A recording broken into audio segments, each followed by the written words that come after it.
ये केवल श्राद्ध पक्ष में होगा, एकादशी तिथि के दिन। श्राद्ध पक्ष की एकादशी के दिन और द्वादशी के दिन पीपल के पत्ते पर शहद की 7 बिंदियां लगा दीजिए,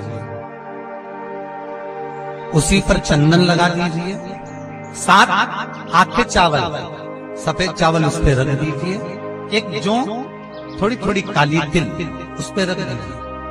अपने पूर्वजों का नाम लेकर, पितरों का स्मरण कर कर, गोत्र बोलकर, नाम बोलकर बहते हुए पानी में उस पत्ते को छोड़ दीजिए, बहते पानी में छोड़ दीजिए। जिंदगी में कभी संपदा की कमी नहीं आएगी, पितर आशीर्वाद देकर जरूर जाएंगे, ये पक्का। ये केवल श्राद्ध पक्ष में होगा, एकादशी तिथि के। कोई ब्राह्मण भोज कराए, पितरों के लिए तर्पण करे, तिलांजलि दे, पिंड दे, भोजन दे, यज्ञ करे, अनुष्ठान करे, यदि स्वधा स्वधा स्वधा 3 बार, स्वधा 4 बार, स्वधा 5 बार, ऐसे स्वधा का यदि 5 बार भी कोई नाम ले लेगा तो उसको पिंड और तर्पण का पुण्य फल पितरों तक पहुंच जाएगा। स्वधा। इसलिए मां जगतजननी की स्तुति में स्वधा का स्मरण आया। ओम जयंती मंगला काली भद्रकाली कपालिनी दुर्गा क्षमा शिवा दानी स्वाहा स्वधा नमस्तुते। ओम जयंती मंगला काली भद्रकाली कपालिनी दुर्गा क्षमा शिवा दानी स्वाहा स्वधा नमस्तुते।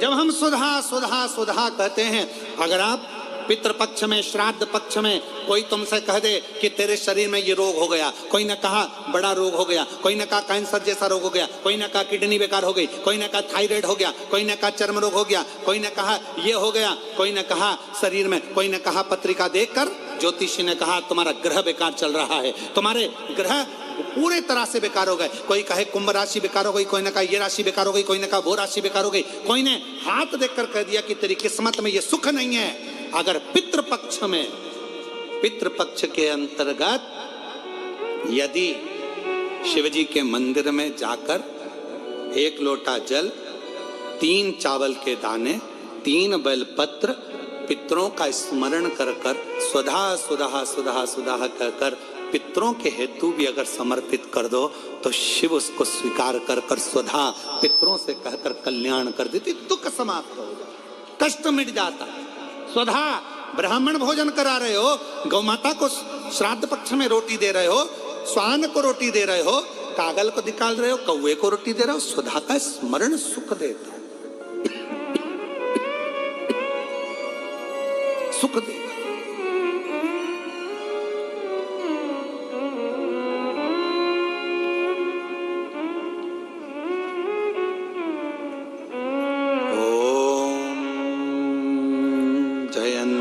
मंगला काली भद्रकाली कपालिनी दुर्गा क्षमा शिवा दानी स्वाहा स्वधा नमस्तुते।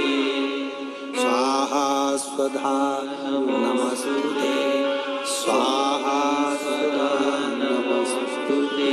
स्वाहा स्वधा नमस्तुते। स्वधा स्वधा स्वधा बोल लेने से भी पितृ तृप्त हो जाता। पितृ तृप्त कितना सुंदर कहा है महाराज। यदि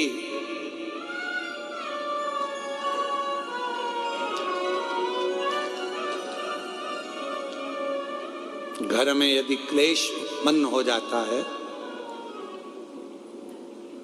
आपका धन, आपकी प्रॉपर्टी, आपकी जमीन, आपका प्लाट, आपका दुकान, आपका पैसा यदि किसी ने कब्जा कर लिया और छोड़ नहीं रहा, प्रत्येक अमावस्या के दिन पीपल के वृक्ष के नीचे जाकर 2 दीप लगाइए घी के। दोनों दीप के सामने एक हल्दी का चावल, एक कुंकू का चावल का दाना रख दीजिए और स्वधा स्वधा स्वधा स्वधा 3 बार कह दो और स्मरण करो, हे हमारे कुलदेव, पितृदेव, शिवदेव, महादेव, कृपा कर कर मेरा जो जमीन है, मेरा जो धन है, मेरी जो प्रॉपर्टी है, मेरा पैसा लोगों ने हथिया लिया, देते हैं। अपना गोत्र बोलकर स्मरण कर कर बाबा मेरा धन मुझे वापिस ला कर दो। एक अमावस्या पर करो, फिर अगली अमावस्या करो, ऐसे 2-4 अमावस्या करोगे। जिसने ले रखा है वो खुद सोचेगा कि मुझे क्या हुआ कि मुझे देना है, उसका पैसा चुकाना है, धन रखेगा नहीं। पितृ स्वधा का नाम स्मरण करते से जब हम सुधा सुधा सुधा सुधा कहते हैं, पितृ उसको स्वीकार करते हैं। जैसे अग्निदेव की धर्म पत्नी स्वाहा, क्या है? जम के बोलो जरा, स्वाहा। जब हम यज्ञ करते हैं सांकल ले देते हैं, ओम वैष्णवे स्वाहा। स्वाहा बोलते से ही अग्नि देवता की धर्म पत्नी उस भाग को देवताओं को देती है। उसी तरह तर्पण, तिलांजलि, पिंड, तर्पण आदि जितने भी हम पितरों के लिए कर्म करते हैं उसमें हम स्वधा स्वधा बोलते हैं। जब स्वधा बोलते हैं तो वो स्वधा पितरों को भाग देती है और पितरों से कहती हैं, ये मेरा बेटा दुखी है, इसको ये तकलीफ है, इसको ये कष्ट है, तुम इसका ये कष्ट पितृदेव मिटा दीजिए, महादेव की आज्ञा है, इसको सही कर दीजिए। करते श्रेष्ठ करते। ओम जयंती मंगला भद्रकाली कपालिनी दुर्गा क्षमा शिवा स्वाहा स्वधा नमोस्तुते। ओम जयंती मंगला काली भद्रकाली कपालिनी दुर्गा क्षमा शिवा धात्री स्वाहा स्वधा नमोस्तुते। स्वधा का उच्चारण हमको सुख प्रदान करता है, स्वधा का उच्चारण हमें संपदा प्रदान करता है। अगर किसी व्यक्ति के जीवन में खो गया, कर्जे में डूब गया, कर्जा बहुत हो गया, पैसा चले गया, गाड़ी चली गई, मकान चले गया, सब गिरवे रखा गया, सब कुछ समाप्त हो गया, उसको प्रत्येक प्रदोष को, प्रत्येक अमावस्या को घी का दीप किसी भी पेड़ के नीचे, ये 5 वृक्ष बताए हैं पितृभाव के, उन 5 वृक्ष में से कहीं पर भी बड़, पीपल, आंवला, शमी, बेलपत्र आदि 5 वृक्ष में से किसी भी वृक्ष के नीचे प्रज्वलित करे और काम ना करे, उसका कर्जा चूकता ही है, चूकता। श्राद्ध पक्ष की 10वीं, एकादशी और द्वादशी, इन 3 तिथियों पर एक रोटी में थोड़ा सा मीठा रखकर सोमक पितृ का नाम लेकर यदि गाय को खिला दिया जाता है, तो अगर कोई पूर्वज प्रेत योनि में भी पड़ा हुआ होता है, भटक रहा होता है, जिसको पिंड नहीं मिला, जो अचानक मर गया होता है, अधोगति में चले गया होता है, उस जीव की मुक्ति 10वीं श्राद्ध पक्ष की, एकादशी श्राद्ध पक्ष की और द्वादशी श्राद्ध पक्ष की, ये 3 दिन सोमक पितृ का नाम लेकर रोटी में, पूड़ी में मीठा रखकर अगर गाय को खिला दिया जाता है, ये 3 दिन तक, तो वो पितृ कभी भटकते नहीं है, उनको मुक्ति प्राप्त हो जाती है, मोक्ष में। 16 श्राद्ध में, श्राद्ध पक्ष में, घर में अगर गंगा का जल हो, आपके घर में अगर गंगा जल रखा हो, श्राद्ध पक्ष में तुलसी के क्यारे के पास में एक छोटी सी कटोरी रखकर घर का कोई भी व्यक्ति, चाहे महिला हो, पुरुष हो, पुत्र हो, पुत्रवधू हो, बच्चे हों, कोई भी हथेली में गंगा जल लेकर अपने पूर्वजों का स्मरण कर कर और वो गंगा जल काशी विश्वनाथ के नाम से अपने पूर्वजों का नाम लेकर वो कटोरी में अगर 5 बार या 7 बार छोड़ देता है तो उसके पूर्वजों को पिंडदान और तर्पण की जरूरत नहीं पड़ती, उनको मोक्ष प्राप्त हो जाता है। श्राद्ध पक्ष में वृषकपि अवतार का महत्व क्या है? विषकपि अवतार की महत्वता क्या है?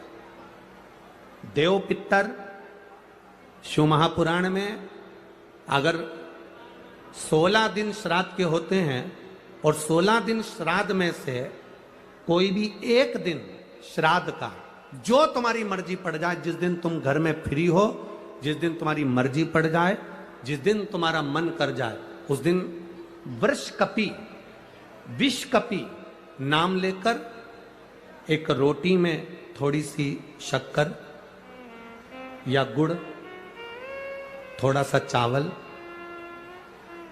थोड़ा सा अगर चावल नहीं हो तो खीर बन जाए तो ज्यादा अच्छी है, रोटी के अंदर रखकर वृषकपि या विषकपि भगवान शंकर का एक अवतार है नारायण के साथ में।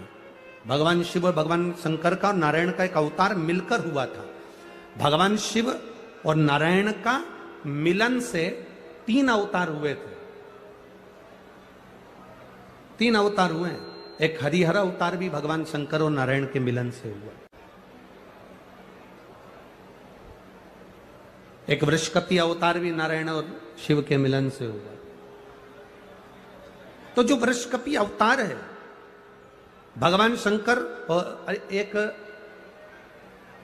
भगवान नारायण और भगवान शंकर के मिलन से शरंभेश्वर अवतार भगवान शंकर का और नारायण का मिलकर हुआ है। शरंभेश्वर, ये 3 अवतार नारायण और शिव जी मिलकर बने हैं। 3 अवतार भगवान शंकर ने नारायण के साथ मिलकर लिया, शरीर एक बनाया, दोनों मिल गए, एक शरीर बनाकर जगत का कल्याण कर।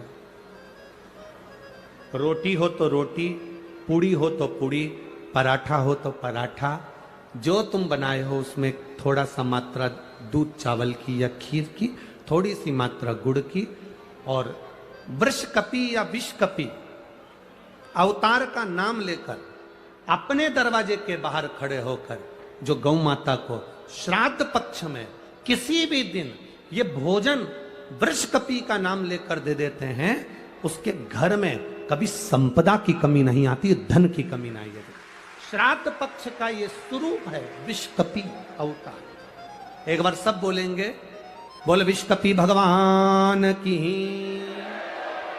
अब नाम आप लोग ले जिससे आप लोगों को याद हो जाए। बोलिए विषकपि भगवान की। आप विषकपि बोल सकते हो, वृषकपि भी बोल सकते हो, वृषकपि भी बोल सकते हो और विषकपि भी बोल सकते हो, दोनों नाम में से कुछ भी। हाँ, अगर आप नेट पर सर्च करोगे या आजकल लोग क्या है, कथा सुनने के बाद नेट पर जल्दी सर्च करते हैं, तो गूगल आदि पर सर्च करोगे तो विषकपि भी आ सकता है, वृषकपि भी आ सकता है। पुराण में अगर ढूंढोगे, शिव पुराण के अंतर्गत या स्कंद पुराण में या गर्ग संहिता में या कूर्म पुराण में, बरहा पुराण में अगर आप ढूंढेंगे तो उसमें वृषकपि और विषकपि कोष्टक में बना हुआ है। पहले आएगा विषकपि, फिर कोष्टक में आएगा वृषकपि। उस अवतार का स्मरण। फिर से नाम बोलो, क्या नाम बोलना है? विषकपि। या तो विषकपि बोल लें या वृषकपि बोल।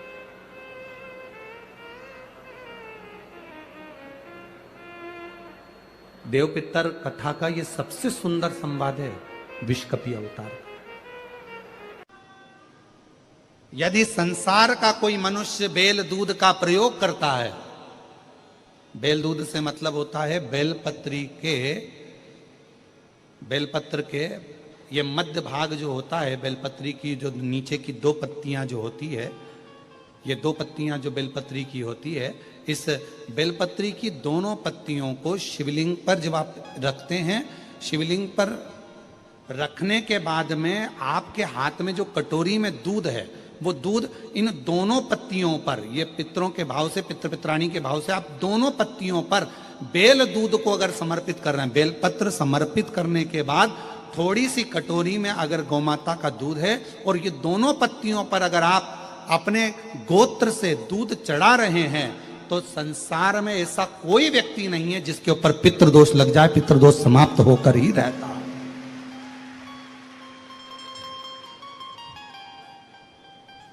शिवलिंग पर बेलपत्र चढ़ाई, बेलपत्र चढ़ाकर ये नीचे की जो पत्ती है, आपका जो दूध का भाग है वो 2 पत्ती पर चढ़ना चाहिए, तीसरी पत्ती पर जल का भाग आता है। 2 पत्ती पर आपका दूध का भाग रहे। और जब बेल दूध का प्रयोग आप करते हैं और दूध बाबा को 16 दिन श्राद्ध के अगर कोई कह दे कि आपके घर में पितृदोष है, ये दोष है, वो दोष है, सारे दोष आपके यहाँ लग गए हैं और आपके यहाँ ये 4 लक्षण अगर पितृदोष के दिख रहे हैं जो पहले कथा में वर्णित किए, अगर ये लक्षण दिख रहे हैं तो श्राद्ध पक्ष के 16 दिन पहले दिन से ही आप चालू हो जाओ। बेलपत्री शिव जी को चढ़ाया, कटोरी में या चम्मच में 2 बूंद का भी अगर दूध लेकर गए हो, थोड़ा सा भी, बस 2 पत्ती पर आपने दूध समर्पित करा और 1 लोटा जल जो तीसरे नंबर की पत्ती है उस पर समर्पित करा। आपको 16 दिन करने के बाद आपको खुद अनुभव होगा 17वें और 18वें दिन से कि मेरे घर में ऐसा लग रहा है कि सब शांति है और कोई किसी से चिढ़कर बात नहीं कर रहा। लक्ष्मी की वृद्धि अपने आप होना प्रारंभ। देव अधिदेव महादेव ने बेल और दूध का जो प्रयोग है उस प्रयोग का साधारण फल नहीं है, बहुत फल।